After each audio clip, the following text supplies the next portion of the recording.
Hi.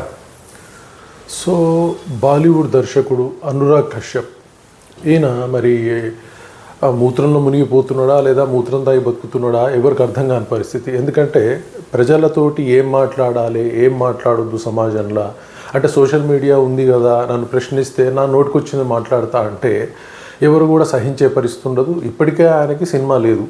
So అలాంటి వ్యక్తి కూడా ఇప్పుడు సమాజంలో వచ్చి మొన్న మాట్లాడితే ఆయన ఏమంటాడంటే బ్రాహ్మణుల మీద ఉచ్చబోస్తాను, మీకేమన్నా ప్రాబ్లమా అన్నాడు.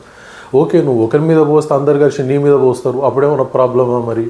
సో మొత్తం ఉచ్చలనే కొట్టుకుపోయే పరిస్థితి ఏర్పడదు. యాక్చువల్గా నీకు సినిమాలు లేకనే నీ పరిస్థితి అట్లా ఉంది. మరి ఇప్పుడు ఇలాంటి కాంట్రవర్సల్గా మాట్లాడి పాపులారిటీ వస్తుంది అనుకుంటుండా ఉచ్చ మీద పోసుకొని పాపులారిటీ తెచ్చుకునే దర్శకుడు తయారైందంటే ఈయన ఒక్కడే తయారైపోయాడు. ఈయన పూలే అని ఒక సినిమా తీసిండు. డెఫినెట్గా పూలే సినిమా తీయడంలో తప్పు లేదు, అంత బాగానే ఉంది. కానీ దానిలో కొన్ని కాంట్రవర్సల్ వ్యాఖ్యలు వచ్చినాయని సెన్సార్ బోర్డు ఏం చెప్పిందంటే కొన్ని కటింగ్స్ చెప్పింది.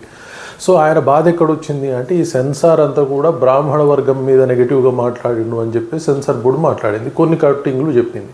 బట్ ఈయన బాధ ఏంది, ఒక బ్రాహ్మణ వర్గమే ఇలాంటి కటింగ్స్ చెప్పిస్తుంది అని కోపం వచ్చేసి చాలా ర్యాష్గా మాట్లాడటం మొదలుపెట్టిండు. సోషల్ మీడియాకి ఎంటర్ అయ్యి మాట్లాడగానే ఇక ఆయనకి కౌంటర్ అటాక్ స్టార్ట్ అయింది. దాన్ని తట్టుకోలేని ఆయన సింపుల్గా, ఎందుకంటే ఆయన ఉన్నదే ఉచ్చల మునిగి ఉన్నాడు కాబట్టి ఇమీడియట్గా బ్రాహ్మణుల మీద పోస్తే మీకు ఏమన్నా నష్టమా అని మాట్లాడిండు. ఓకే, బ్రాహ్మణుల మీద నువ్వు పోస్తావేమో కానీ బ్రాహ్మణులందరూ కలిసి నీ మీద పోస్తే ఏమవుతుంది అంటే నీకు అర్థం కాని పరిస్థితి అంటే వీళ్ళంతా హిందూ ద్రోహులు. ఎందుకంటే ఇప్పటికే మన దేశంలో ముస్లిమ్స్, క్రిస్టియన్స్, హిందువుల మధ్య గొడవలు తయారైపోయినాయి. అలాగే వచ్చేసి హిందూ సమాజం పర్టికులర్గా అట్టడుకు వెళ్ళిపోయే పరిస్థితి ఏర్పడింది. ఆ మాత్రంగా ఒక బీజేపీ పార్టీ వచ్చిన తర్వాత కొద్దిగా ధైర్యం పెంచిండ్రు, కానీ లేదంటే కాంగ్రెస్ పార్టీ ప్రభుత్వంలో వీళ్ళు అనామకులుగా వెలిగిపోయినరు. సో ముస్లిం డామినేషన్ పెరిగింది, క్రిస్టియన్ డామినేషన్ పెరిగింది, హిందువులు పక్కకి వెళ్ళిపోయినారు. ఇలాంటి సమాజంలో ఈ అనురాగ్ కశ్యప్ లాంటి వాళ్ళు వచ్చి మళ్ళీ ఏం చేస్తూ ఉన్నారంటే హిందువుల మధ్య గొడవలు పెట్టడానికి బ్రాహ్మణ వర్గం, నాన్ బ్రాహ్మణ వర్గం అని చెప్పేసి పిచ్చి మాటలు మాట్లాడుతూ వెళ్ళడం. ఇలాంటి సినిమాలను గొప్పగా తీస్తున్నా మరి నాకెందుకు వ్యతిరేకిస్తారు అంటే ప్రతి ఒక్కళ్ళని దృష్టిలో పెట్టుకునే సమాజంలోకి ఎంటర్ కావాలి.